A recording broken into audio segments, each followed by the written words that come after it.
ته بس خبرو کا کنه نو کار زما دی دکاندار ماما سلام علیکم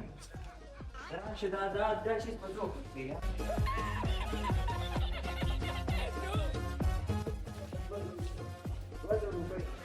راځه لکه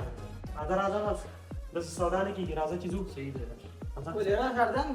نه زه مارا راځه کار وشو ده ها شوړه مې راوړل علیکم حال بډی مو صحیح ده شوړه مې راوړل ما ته راوړل راځه ما ته راوخه کنه یار راځه والله دکاندار ته هم پسند دی جوړ کړم نیمو دې دې شوړو باندې نیمو ما خو به کړ پیسو شوړه دی راوای ته خو د لوغ شوړه راوای وځه bye bye टाटा goodbye गया